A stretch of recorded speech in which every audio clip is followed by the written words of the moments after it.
Okay, so nakapag-settle na kami sa AKOM namin, nakaligo na kami and all. Tapos eto na nga po yung nangyari. The truth has been revealed. Noong 2 AM, yung isa naming kasama, sumakit yung tiyan niya at nagsusuka. Pero kinimkim muna niya. So, nagtatae rin siya. Ayan. Tapos nag-chat na siya sa GC namin. Pero tulog kaming lahat. Tapos nung bandang 3 to 4 AM, yung isa naming kasama, actually, yung dalawa dito sa room namin, nagsasalit-salit sila sa CR. Hanggang sa nagtaka na sila, bakit sila nagsasalit sa CR? Yung pala, nagtanungan sila, sakatin ba tiyan mo? Oo, may ako rin. Ayun. Tapos nakita nila sa GC na nag-chat na yung isa naming kasama na sa ibang room. So, nagsama-sama sila dito tatlo na si CR, susuka. Tapos nagising ako ng bandang 5 AM na may gumaganon na. Tapos ako na lang pala yung tulog dito sa room namin. Yun, so tatlo silang na food poison. Inassume na namin yan kasi numerous times na silang nagsusuka and nagtatae. Ginawa namin, tumawag kami ng response unit. Meron namang hotline numbers dito sa AKOM namin. At kung sino ka man ate, shoutout sa'yo. Di ba nakagulat may tumawag sa'yo ng 5 AM. Yan, and parang kagising lang niya. Tapos sinundo kami ng ambulance ng DRRM nila. Tapos sila kami sa district hospital nila. Pagdating namin doon, kami lang yung naging patient nila. Sa ER kami dumiretso. Ako mukha akong pasyente. Dito na kami sa hospital! Hospital tour! Tinotour na kami ng ambulance sa hospital. Medyo naaliw naman kami kala Kuya kanina. And ito po, bumili kami ng water para sa mga pasyente namin. Encanto na ako. And ang dami naming new learnings today. So, pero nakaswera na yung tatlo namin kasama para mabilis talaga yung recovery. I don't wanna ruin your excitement sa dinagat. Siguro, extra ingat na lang. Kasi ang ganda dito para hindi mapuntahan. And then, the next rose yung isa naming kasama. Yung sa dalawa, ORS na lang. Parang alternative siya sa dextrose. Tapos, ginala na kami sa may ward. Dami nila dun. Pero payapa naman. Hindi siya yung parang mga hospital namin sa Bulacan. Mga public hospital. Meron pang ibang mga patients na nandun na food poisoning din. Tapos, meron pang dalawang sumunod, food poisoning din. Nalaman namin na marami na pala sa same tours namin yung dinala dun since May 1. Tapos, sa hospital na yon 75 na lahat ng kinater nila na food poisoning. Nakausap namin yung manager ng tours.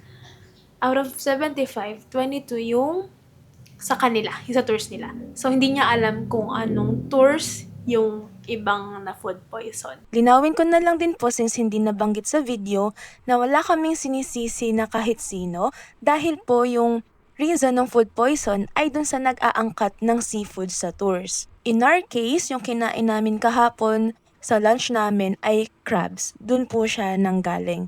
And yung ibang case naman po sa hospital that day ay kumain ng shrimps the day before. Binigyan kami ng assurance ng ospital na nireporta nila ito sa DOH at nag-inspect po talaga yung DOH sa mga kitchen ng tours and napatunayan naman na malinis yung pagkakaluto nila. Kaya doon po talaga siya sa pinagkukunan ng seafood ng mga tours. Despite the accident, nag-try pa rin mag-compensate yung tours namin. Nakapag-negotiate sila sa amin na mag-privatize ng tour the next day. Sinagot din nila yung mga gamot na hindi available sa pharmacy ng hospital. And lastly, kinompensate din nila yung another night kasi nag-extend kami ng isa pang gabi sa Dinagat. Sinagot nila yung accommodation namin.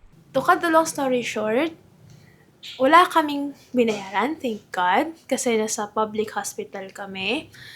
Pati pamasahe, hatid sundo kami ng ambulance. Yung gamot, merong available sa pharmacy nila, libre din yon. Yung wala lang, yung Ursiflora yung isa doon, sinagot na siya nung tours namin. Ano oras na? Ano na? It's 1 p.m. Tagal namin sa ospital. Yeah, nakakangiti-ngiti naman na kami ngayon. Kahit pa pa. Yung mga pasyente namin kanina, Ay, Hindi ka daw may yung severe case. Medyo severe, moderate, and Mild. mild. Yeah, thank God na lang. Tayo, na- anong case natin tatlo? Wala. Malapit na ma-mental hospital kanina. Ay, di ba pala kami kumakain? So, yun. Nakalimutan na niya. Mental na yan. Seafood daw kayo Seafood, ayoko namang Kayo seafood. naman magbabalik. Basta retail, okay lang. Actually, ayaw naman namin i-bash yung dinagat. Di naman ganito sa dinagat talaga. Now, And that's it for today's that's it for today's trip. Ayan na po, ayan na ang ID. Makita. Grand tour po namin ngayon. So, eto na po yung day 2 tour namin. Umuulan ulit sa labas. Maulan talaga dito. Yan. Normal lang daw yung ganong weather. Kami nila yung Pacific Ocean. Aside from that, yung lunch namin na dapat part ng tours for today, parang dadali nila kami sa isang restaurant tapos sila magbabayad. Yung tours naman namin, bukas, gagawing one day yung Bababu Lake na hike and island hopping. Though, naging concern namin yung kung kaya ba siya ng one day lang kasi alam ko nga is yung lake, half day inaabot. Parang 4 hours lang pala, 4 hours. Pero sabi niya, pag naman daw private tours, kaya siya. Kasi malaya kami sa oras namin. Hawak namin yung oras. Hawak mo ang oras. So, nakakangiti na ulit kami ngayon compared sa kanina na na-stress kami, worried kami. Siyempre, di ba, gusto ko na maiyak kaninang umaga na tumatawag kami ambulance kasi inassume ko na nun, hindi kami tutuloy. Parang ibang-iba yung in-expect namin sa nangyari. Pero, first time ko siya ma-experience. It's part of our trip. First time din ma-experience sa mga kasama ko yung ganto. Lesson learned sa amin na every time punta ng gantong trips, lalo yung mga gantong probinsya, mag-take na ng mga safety precautions. Kaya, bumili na rin kami ng Ursiflora. So, yung Ursiflora, yun nga, kahit hindi kami tinamaan nung food poisoning, eto na, iinom na rin kami. So, every time mag-travel kami, we will make sure na bibili na rin kami nito. Paano ba ito buksan? Ay, ganun lang. This is not sponsored, pero I'm open for sponsorship para makita ng 100 viewers ko yung kinakwento ko. May lasa siya. Meron. Cherry. Paborito mo lang kasi cherry. Yung plastic ata. Ayun, so, prepping na lang kami. Nakakalungkot lang kasi isa namin kasama, nakahiga pa rin. Yung, si Macy, yung parang siya yung severely affected talaga. Nonetheless, we're looking at the brighter side of what happened. May brighter side ba? Meron ba? thunderstorms. Yung isa namin kasama, dapat bukas siya uuwi. Pero Pero walang nangyari today. So sabi ko, sige na, mag-book ka na, i-rebook mo nakasabay namin. Nag-rebook siya halagang 4,700. So sabi ko, huwag natin problemahin yung pera. Oh, as if may pera. Magbibigay ka ba? Kasi wala, di ba? Kasi wala siyang ma-experience dito. Tsaka kasi siya, hindi naman niya kilala talaga yung mga kasama ko. So parang ano lang siya, nagkawang-gawa ng ko sa loob na lang. Kasi Hindi pala ako yung bahala. God will provide. Tapos during pala na nasa ambulance kami sa papunta, yung dalawang respondents namin, natatawa kami, na-enjoy naman yung biyahe papunta ng ospital. Kasi ni-interview kami na, paano yan, di natuloy yung tour nyo? Tapos kailan kayo uwi, ganyan-ganyan.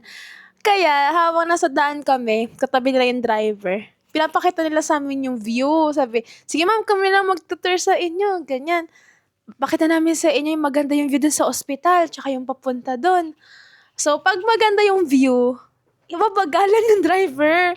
Para masabi, sige ma'am, kunin yung cellphone nyo, kuhanan nyo. So, kami naman, ganun. Okay, bibidyohan ko kuya. Sige kuya, go na. Woo! Ang ganda dito sa Dinagat! Ang saya-saya sa ambulansya! Ay, may flood control! Flood control, di na natapos! Tarong natatawa kami sa pinagagawa namin. Tapos inaaya pala kami magkape. Oo, sabi niya, ma'am, pagdating doon, may karinderya doon, kape tayo, ganyan. Binabana natin sila. Oh, tara, kape na tayo. Oo, kami naman, parang okay lang sa amin. Siyempre, kailangan naman alagaan yung tatlo. So sila, ang first is sila, ma'am, ayan dyan, may kape dyan sa tapat. Tara po, yan. Parang, sobrang persistent nila sa pag-aya ng kape. Parang siguro naawa na lang sila sa amin dahil wala kaming napala for the day. Sinabi rin kasi namin na di na kami tutuloy kasi for sure, 8 o'clock yung start ng tours. For sure, hindi kami matatapos ng 8. And 1 o'clock kami nakauwi.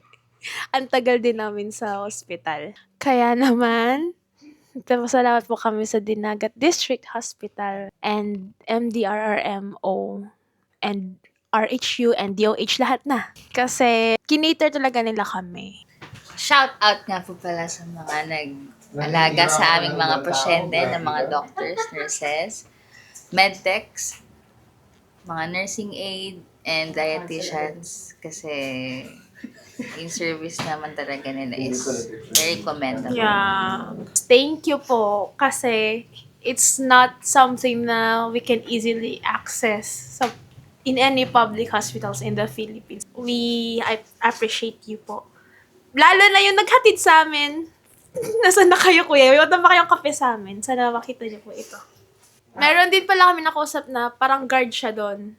Tinanong niya kung ano nangyari sa amin. Kasi mga Tagalog kasi kami, kaya halata na hindi kami taga doon. Tapos sabi ko, taga Bulacan po kami, meron Manila, Cavite. Sabi niya na, ay may sikreto kasi dyan pag pupunta kayo sa mga ganito. Kasi marami tayong mga hindi nakikita dito. Kaya ano mong gagawin? Pag-pray ka. Lord, ingatan niyo po kami. Yan. So ako siyempre, tama, dapat nagpe-pray. Sabi niya next. Tapos, kukuha kayo ng konting buhangin sa area na yun. Tapos, titigawan niyo ganyan. Para sa isip ko, ha? Anong pagbimisyon na ba itong ginagawa natin? Pero ganun tayo. Ano ba yung sabihin nun? Nabuyag. Buyag means? Nausog. Yun. Superstition pala siya. Na pag mag-visit ka sa bagong lugar na yun, as someone na from... Nabate. Para nabate. Titikman mo yung buhangin. So, Lalo pang na food doon ako na, lalo ka mag-food poison. Yun. Akala niya siguro kami lang yung, minalas kami. Siguro yung iniisip niya. Pero totoo, hindi lang kami yung biktima. Marami. Pero, again, I don't wanna ruin your plans to go to Dinagat. Maganda. Sobrang ganda pa rin. Naka-isang tour pa lang kami. Pero, sobrang ganda. Para siya talagang low-key El Nido, Palawan. Sana hindi kayo ma-discourage na mag-visit. Ito naman ay parang ngayon lang daw nangyari. Sabi nung sa tours namin, for 10 years na nag-operate sila. First time to nangyari. So, sana magpunta kayo dito, push pa rin and take extra precautions na lang din. Take Ersa Flora. Not sponsored, but it's effective. Goodbye. Ingat! John Lloyd? So vendor night, as usual, nagsana cafe ulit kami and trinit namin yung mga sarili namin, especially kaming mga nag-nurse sa mga pasyente. Ayun lang, yung isang severely affected sa amin ay nagstay sa room kasi nanlalata pa siya, while yung isa, yung nakasando, nanlalata pa siya pero pinipilit lang niya. Pero yung katabi ko, okay na siya, naka-recover na. Again, I hope that this clears everything, and this explanation is also to give you precautions if you are traveling to Dinagat. I hope this doesn't discourage you to visit Dinagat kasi promise, sobrang worth it, sobrang ganda. Sana mapuntahan nyo rin siya.